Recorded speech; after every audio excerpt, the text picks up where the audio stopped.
Thank you. I'm a little bit off today, I have to say, because I got my hair cut.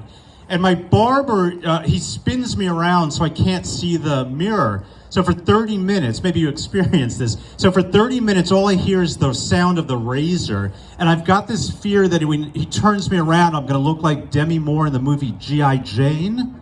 And these ears are not fit for a crew cut, believe me. I also want to say that I voted in the runoff election. Woo! Thank you. Thank me for my service. But I'm upset because I forgot to get one of those stickers. You know, the one that says, I voted and I'm a better person than the rest of you. I hate those stickers. I think they're really obnoxious. I want to put that statement on a bumper sticker with other obnoxious statements. And I think it's going to read something like this. I voted for my kid who's an honor student, who's vegan, does yoga, and drinks kombucha. And I'm going to slap that on the first Tesla I could find, which won't be hard in this city. I was talking with the poll worker at the voting place, and can we just say poll worker is a weird term to use? Because I'm pretty sure this elderly woman is not a stripper. But she asked me if I wanted to use one of those finger condoms. Maybe she is a stripper then. I don't know. But I told her I don't use finger condoms. It kind of dulls the sensation. And I like to feel the touch screen when I'm voting. So I said no. I should have started by telling you that I'm a clean comic, which means I don't talk about drug use. I'm not going to give you details of my sex life either. Partly because my sex life is like my comedy. Lasts 3 to 5 minutes, I usually bomb, and by the time I'm done, I've earned barely enough money for gas. My sex life is like my comedy that my wife hates to watch it. And finally, my sex life is like my comedy in that my family hates when I post it on social media. So I asked my wife one time if she wanted to do role play, spice things up in the bedroom. That did not work the way I thought it would. You see, the thing is, she had me play the role of a patient while she played my doctor, who no longer took my insurance. I told her I don't pay for sex, not even in co-pays. That's when she started charging me cancellation fees. Well, my wife's a great partner. She's a few years older than me, so she's my cougar. And I'm her little squirrel, all anxious and jumpy. Boy. Any Cardi B fans in the audience? Woo! Oh, thank God he is. The rest of you, I can tell, you're more Cartier fans. I can tell. I'm a huge Cardi B fan, which may surprise you, and I know what you're thinking. The B in Cardi B stands for, boy, this guy better not sing her songs, right? Because I don't fit her typical fan demographic. I'm older, I'm white, I'm Jewish. I kind of fit her typical customer profile for when she worked as a stripper. I know that's right. But I like singing her songs, and I'm afraid I'm going to get caught. One day I'll be at the local HEB singing her songs out loud, and someone's going to ask me what I said. I'm just going to tell them. I said my face bomb, ass tight, rack stacked up shack height, jewelry on me, flashlight. I've been lit since last night. Woo! Thank you.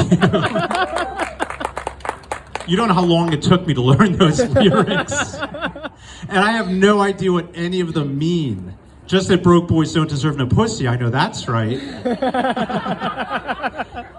Come back next time. I'm working on a new Nicki Minaj super freaky girl bit. But I'm sorry. I have no idea what she's talking about, though. Something about you can slap it, you can grip it, you can go down and kiss it, and you can ride it.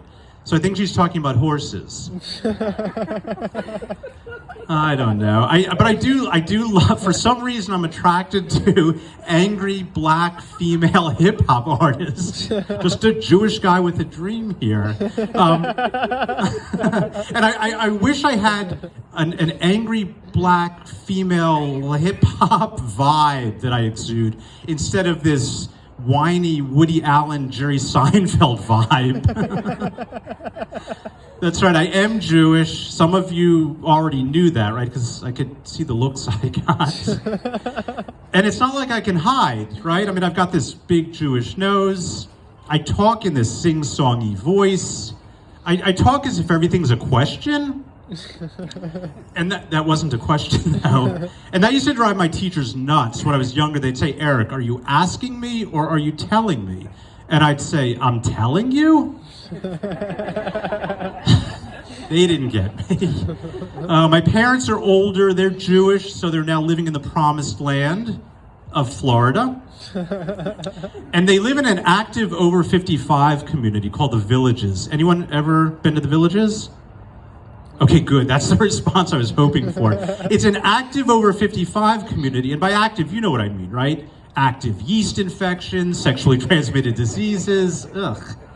I don't know about you, but the idea of old people having sex is, ugh, I don't want to picture it. I don't want to hear an old lady tell me she's coming unless she's headed my way with some cookies. Christmas cookies, that is. But I get it. I mean, I understand that old people, they spread STDs. They don't understand, right? You tell an old man with dementia he gave his sweetheart chlamydia, he thinks he sent her a bouquet of flowers.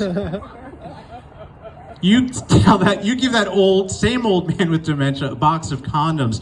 10 minutes later, he's handing out balloon animals. And every balloon animal has that pointy nose. Boys, so it's December, right? So it's the most wonderful time of the year. Anyone excited about the holidays? Some of you? I'm not, because growing up as a Jewish kid, it was all Christmas, right? Everything's Christmas. The music, everything. The only song that you probably know for Hanukkah is the dreidel song. Do you know the dreidel song? Yeah. Is it still legal to sing that in Texas? No. I heard Abbott was trying to ban abortions and dreidel songs, so I don't know where we stand. But I hate the song because the lyrics are terrible. I mean, think about it. I had a little dreidel. I made it out of clay. I had to make my own dreidel, and I made it out of clay. So the first time I drop it, that thing's going to crash. That joke does really well in New York City. Yeah. And I was actually just recently in New York City. Short story. I was in Philly International Airport, went from New York City to Philly, and I was standing in line for, trying to get a bagel with cream cheese and lox, which is what we eat, right? And standing behind me, true story, was Susie Harris. I went to Hebrew school with Susie Harris, and I got so excited, I thought, how ironic is that? I'm standing in line for a bagel, there's a Jewish friend, so I thought, hey, maybe I'll run into the rabbi who did my circumcision. Didn't happen. That guy's old by now, and there's nothing scarier than an older rabbi with the shakes doing circumcisions. Not for me. Side note here, right? Rabbis who do circumcisions, that's a group that works for tips. Oh, boy. I came up with that while I was shopping at H-E-B one day. It had me giggling up and down the aisles. We'll see if I keep that one.